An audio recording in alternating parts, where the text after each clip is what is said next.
Hello বন্ধুরা, সকলেই কেমন আছেন? আশা করি সকলেই ভালো আছেন। Welcome to my channel.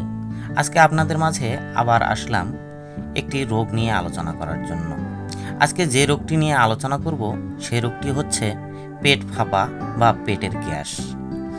এই পেট ফাঁপা বা পেটের গ্যাস কি কারণে হয়, এর লক্ষণ কি এবং কি চিকিৎসা দিলে এই পেট ফাঁপা বা পেটের গ্যাস ভালো হবে তা নিয়ে আমরা বিস্তারিত আলোচনা করব আজ। সাধারণত নানা কারণেই পেট ফাঁপে।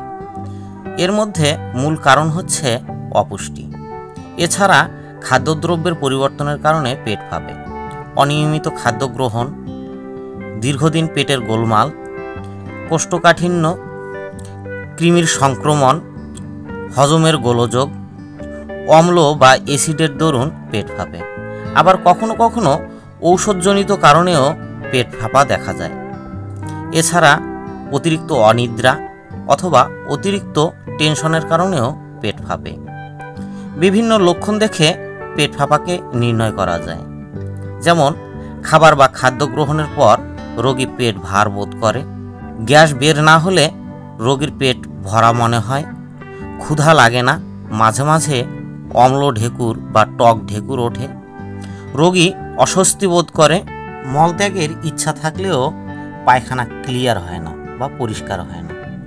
অনেক সময় মাঝারি বয়সের রোগীদের বুক ধরফর করতে পারে। এছাড়া বুকের বাম পাশে হৃৎপিণ্ডের কাছে ব্যথা অনুভব করে, কখনো কখনো ঘাড়ের রগ টেনে ধরে, বায়ু নির্গত না হলে রোগী অস্থির বোধ করে। অনেক সময় পেট ফাঁপলে বায়ু ও মলে দুর্গন্ধ হয়। সামান্য চিকিৎসা দিলে এ রোগ ভালো হয়ে যায়। চিকিৎসা দেওয়ার সময় অবশ্যই কারণ খুঁজে তবেই চিকিৎসা দেবেন।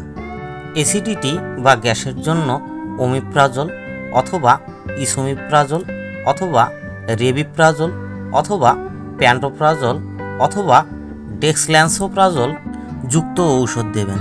রোগের মাত্রা এবং রোগীর বয়স বিবেচনায় রেখে ঔষধের মাত্রা নির্ধারণ করতে হবে।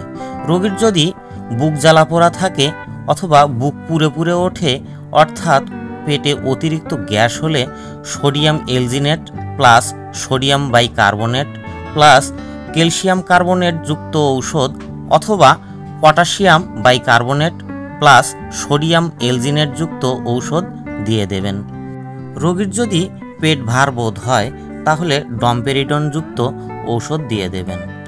যদি কোষ্ঠকাঠিন্য থাকে তাহলে মিল্ক অফ ম্যাগনেসিয়া অথবা বিসাকোডাইল অথবা সোডিয়াম পিকোসালফেট যুক্ত ঔষধ দিয়ে দেবেন। রোগীর টেনশনের জন্য অথবা অনিদ্রার জন্য ফ্লুপেন্টিকজল প্লাস মেলিট্রাসিন অথবা ব্রোমাজিপাম অথবা ক্লোনাজিপাম যুক্ত ঔষধ দিয়ে দেবেন।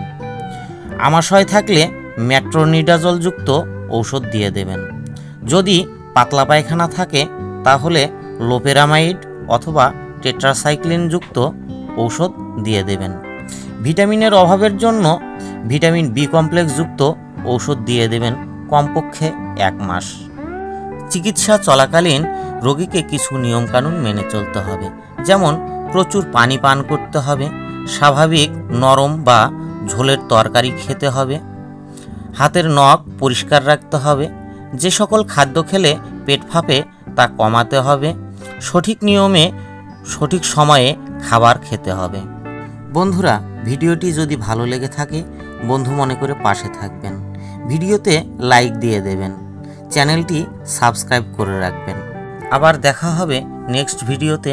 ততক্ষণ পর্যন্ত সকলেই সুখে থাকবেন, ভালো থাকবেন, সুস্থ থাকবেন। বাই বন্ধুরা।